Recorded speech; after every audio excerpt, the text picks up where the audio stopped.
अस्सलाम वालेकुम स्टूडेंट्स, आज हम लोग पढ़ेंगे आयोनाइजेशन एनर्जी। आयोनाइजेशन एनर्जी में आपने बताना है कि आयोनाइजेशन एनर्जी क्या है, इसके अलावा कौन से ऐसे फैक्टर्स हैं जो इसको अफेक्ट करते हैं, इसके अलावा पीरियोडिक ट्रेंड आपने बताने हैं और हम कुछ ट्रिक्स सीखेंगे आयोनाइजेशन एनर्जी को ईजी समझने के लिए। ठीक है, जैसा कि आपको पता है केमिस्ट्री सिंप्लीफायर में आपको केमिस्ट्री बहुत सिंपल वे से समझाई जाती है। तो सबसे पहले हम आयोनाइजेशन एनर्जी को डिफाइन कर लेते हैं। Energy needed to removal of one electron from 1 mole of atom of an element in gaseous state is known as first ionization energy। यानी हमारे पास क्या होगा कि जो फर्स्ट आयोनाइजेशन एनर्जी है, आपने इसको कैसे डिफाइन करना है कि किसी भी एटम के गैसियस फेस में एटम होना चाहिए और गैसियस फेस में जब एटम है तो इसके वैलेंसी शेल से इलेक्ट्रॉन को रिमूव करने, इसको फर्स्ट आयोनाइजेशन एनर्जी कहते हैं। इसका यूनिट आपके पास क्या आ जाएगा, किलो जूल पर मोल। नेक्स्ट हम लोग इसकी एग्जांपल्स डिस्कस कर लेते हैं। सोडियम हमारे पास गैसियस फॉर्म के अंदर है, आप इसमें से एक इलेक्ट्रॉन को एलिमिनेट करते हैं, सोडियम पॉजिटिव आयन में कन्वर्ट हो जाएगा।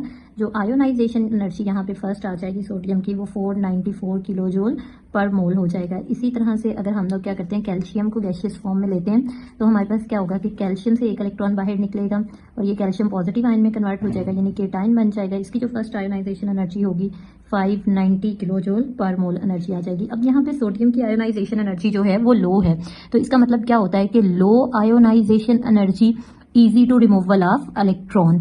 आयोनाइजेशन एनर्जी क्या होगी कि अगर कम होगी तो इलेक्ट्रॉन का रिमूवल हमारे पास इजी हो जाएगा। नेक्स्ट हमारे पास आ जाता है हायर आयोनाइजेशन एनर्जी। इसमें यह है कि अगर हम क्या करते हैं, किसी भी एटम के वैलेंस शेल से फर्स्ट इलेक्ट्रॉन रिमूव करते हैं तो ये हमारे पास क्या हो जाएगी, फर्स्ट आयोनाइजेशन एनर्जी। इसी तरह से अगर हम सेकंड इलेक्ट्रॉन को रिमूव करेंगे तो ये क्या बनेगी, सेकंड आयोनाइजेशन एनर्जी। और अगर हम थर्ड इलेक्ट्रॉन को एलिमिनेट कर देते हैं तो ये हमारे पास क्या बन जाएगी, third ionization energy and so on.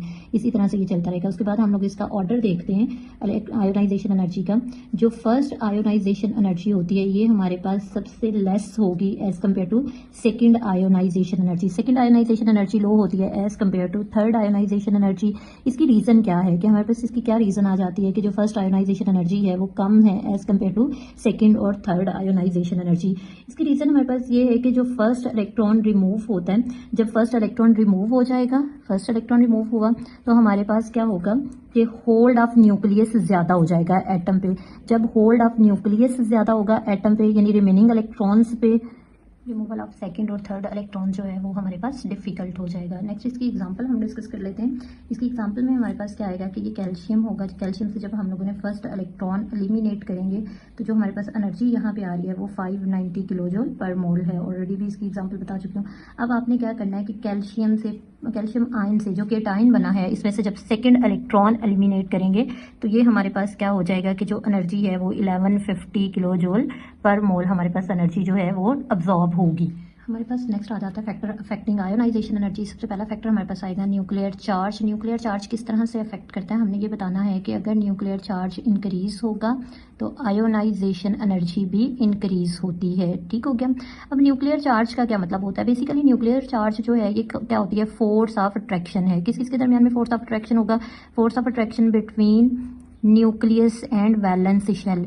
Nucleus और आउटर मोस्ट शेल के दरमियान में जो फोर्स होती है, आउटर मोस्ट इलेक्ट्रॉन्स के दरमियान में जो फोर्स होती है, इसको न्यूक्लियर चार्ज कहते हैं। तो जब ये फोर्स ज्यादा हो जाएगी तो रिमूवल ऑफ इलेक्ट्रॉन डिफिकल्ट हो जाएगा, जिसकी वजह से आयोनाइजेशन एनर्जी वैल्यूज भी हमारे पास इंक्रीज कर जाएंगी। हमारे पास ये आ जाता है कि आयोनाइजेशन एनर्जी जो है वो डायरेक्टली रिलेट कर रही होती है अफेक्टिव न्यूक्लियर चार्ज पे। उसके बाद हमारे पास सेकंड फैक्टर आ जाता है size of atom. Size of atom के बारे में हम ये कहते हैं कि जो साइज होगा एटम का ये इनवर्सली रिलेट कर रहा होता है आयोनाइजेशन एनर्जी पे। यानी क्या होगा कि साइज ऑफ एटम जो है वो आपके पास अगर इंक्रीज होगा तो आयोनाइजेशन एनर्जी वैल्यूज डिक्रीज हो जाती हैं। रीजन क्या है आयोनाइजेशन एनर्जी वैल्यू डिक्रीज होने की, डिक्रीज हो जाएगी आयोनाइजेशन एनर्जी। अब हम इसके रीजन को डिस्कस कर लेते हैं कि जब साइज ऑफ एटम हमारे पास इंक्रीज हो जाता है तो फोर्स ऑफ अट्रैक्शन किसके दरमियान में होती है, न्यूक्लियस और वैलेंस इलेक्ट्रॉन के दरमियान में। ये जो फोर्स ऑफ अट्रैक्शन है वो क्या हो जाएगी, डिक्रीज। किस किस के दरमियान में डिक्रीज होती है, ये हमारे पास होगी न्यूक्लियस एंड वैलेंस इलेक्ट्रॉन के दरमियान में। नेक्स्ट हमारे पास आ जाता है factor electronic arrangement. Electronic arrangement के लिहाज से दो हमारे पास डिफरेंट टाइप के ऑर्बिटल्स होते हैं। कुछ होते हैं हाफ फिल्ड, कुछ होते हैं फुल फिल्ड। जो हाफ फिल्ड और जो फुल फिल्ड होते हैं ये दोनों होते हैं स्टेबल ऑर्बिटल। इनमें से रिमूवल ऑफ इलेक्ट्रॉन डिफिकल्ट होता है। जब रिमूवल ऑफ इलेक्ट्रॉन डिफिकल्ट होता है तो इनकी आयोनाइजेशन एनर्जी वैल्यू हाई होती है, हाफ फिल्ड की और फुल फिल्ड की। जैसे आपके पास एग्जांपल आ जाती है नोबल गैसेस। नोबल गैसेस जो हैं ये कम्प्लीटली फिल्ड ऑर्बिटल से बिलोंग करते हैं और नोबल गैसेस की जो आयोनाइजेशन एनर्जी वैल्यूज हैं वो हाई होती हैं। इसी तरह से हाफ फिल्ड ऑर्बिटल में हम लोग एग्जांपल 15 के एलिमेंट्स की।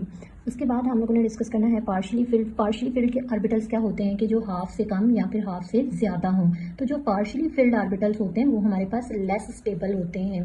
जब वो लेस स्टेबल हैं तो फिर इनके लिए जो आयोनाइजेशन एनर्जी वैल्यूज होती हैं वो भी लो होती हैं, वो हमारे पास कम होंगी। जैसे आपके पास एग्जाम्पल यहाँ पे ले लेते हैं नाइट्रोजन और इसके अलावा नाइट्रोजन के वैलेंस शेल के अंदर अगर हम देखें तो ये जो पी ऑर्बिटल है ये हाफ फिल्ड है, सारे इलेक्ट्रॉन यहाँ पे अनपेयर्ड है।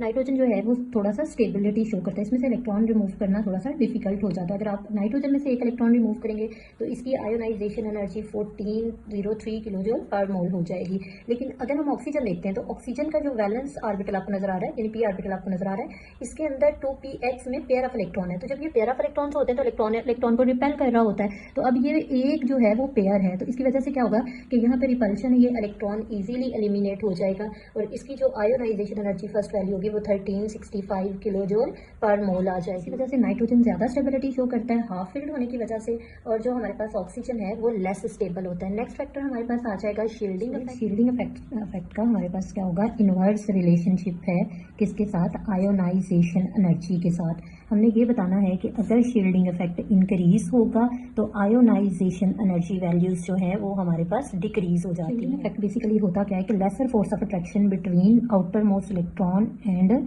न्यूक्लियस और आउटर मोस्ट इलेक्ट्रॉन्स के दरमियान में लेसर फोर्स ऑफ अट्रैक्शन होती है जिसकी वजह से आयोनाइजेशन एनर्जी वैल्यूज डिक्रीज हो जाती है। स्टूडेंट्स हम नेक्स्ट फैक्टर डिस्कस करेंगे spin pair repulsion. Spin pair repulsion में हमारे पास क्या होता है कि अगर इलेक्ट्रॉन के पेयर मौजूद होंगे सेम ऑर्बिटल के अंदर तो रिपल्शन यहाँ पे ज्यादा होगी। जब रिपल्शन ज्यादा होती है तो आयोनाइजेशन एनर्जी वैल्यूज जो हैं वो आपके पास कम हो जाती हैं और रिमूवल ऑफ इलेक्ट्रॉन हमारे पास इजी हो जाता है। उसके बाद हमने बात करनी है अनपेयर्ड इलेक्ट्रॉन्स की। अनपेयर्ड इलेक्ट्रॉन अगर ऑर्बिटल्स के अंदर मौजूद होते हैं, इलेक्ट्रॉन अनपेयर है यानी सारे ऑर्बिटल्स के अंदर, तो यहाँ पे क्या होगी, रिपल्शन लो होगी।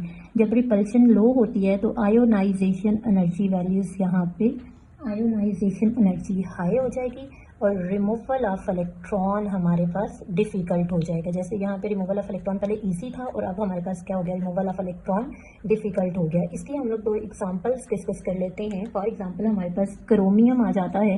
क्रोमियम के पास 24 इलेक्ट्रॉन्स हैं और इसी तरह से मैंगनीज आता है 25। क्रोमियम की आर्गोन तक तो इलेक्ट्रॉनिक कॉन्फिगरेशन सेम रहेगी और उसके बाद हमारे पास आएगा 3d के अंदर 5 इलेक्ट्रॉन्स आ जाएंगे और 4s में 1 इलेक्ट्रॉन आ जाएगा। इसी तरह से मैंगनीज की हम देख लेते हैं आर्गोन यानी 18 इलेक्ट्रॉन की कॉन्फिगरेशन तो एज इट इज रहेगी आर्गोन की तरह से। बाकी 3d के अंदर 5 इलेक्ट्रॉन्स आ जाएंगे और 4s में 2 इलेक्ट्रॉन्स आ जाएंगे। तो ये जो आपके पास क्रोमियम है यहाँ पे क्या है कि सारे इलेक्ट्रॉन वैलेंस शेल के अंदर अनपेयर्ड हैं तो ये स्टेबल होगा। और जो हमारे पास क्या है कि मैंगनीज है यहाँ पे 4s के अंदर पेयर ऑफ इलेक्ट्रॉन आ गए जिसकी वजह से ये लेस स्टेबल हो जाता है और यहाँ से फिर रिमूवल ऑफ इलेक्ट्रॉन इजी हो जाता है। नेक्स्ट हमारे पास आ जाता है ट्रेंड इन पीरियडिक टेबल। सबसे पहले हम डिस्कस करेंगे ट्रेंड इन पीरियड। पीरियड क्या होते हैं कि लेफ्ट टू राइट जब हम पीरियडिक टेबल में चाहते हैं तो इसको पीरियड बोलते हैं। तो इसमें हमारे पास क्या होता है, आयोनाइजेशन एनर्जी वैल्यूज इंक्रीज होती जाती हैं लेफ्ट टू राइट साइड पे जाते हुए।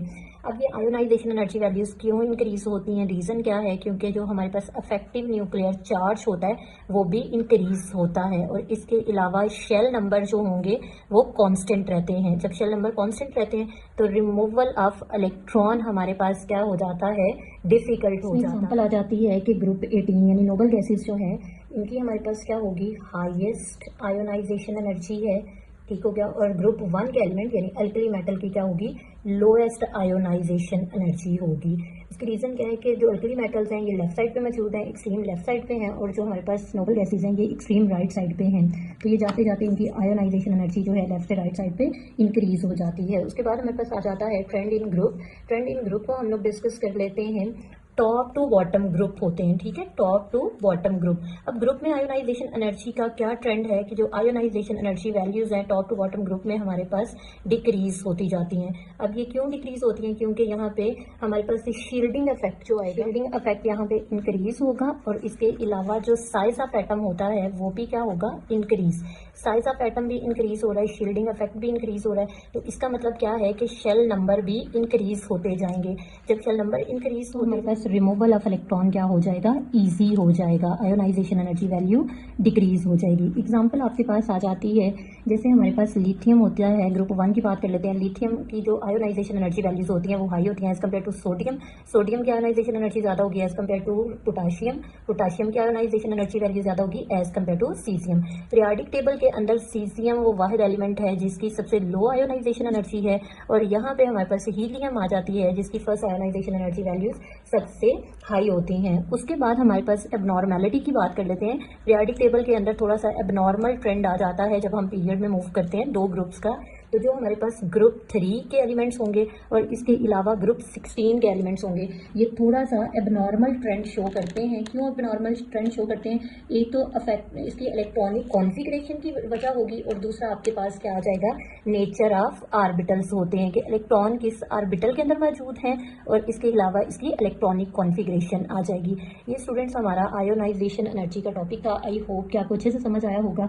मैं लास्ट पे असेसमेंट क्वेश्चन ऐड कर रही हूँ, आप उसके करेक्ट ऑप्शन कमेंट बॉक्स में ऐड करिएगा। जो आपका एमसीक्यूज गलत होगा उसका सही आंसर मैं आपको कमेंट बॉक्स में बता दूंगी, ठीक है।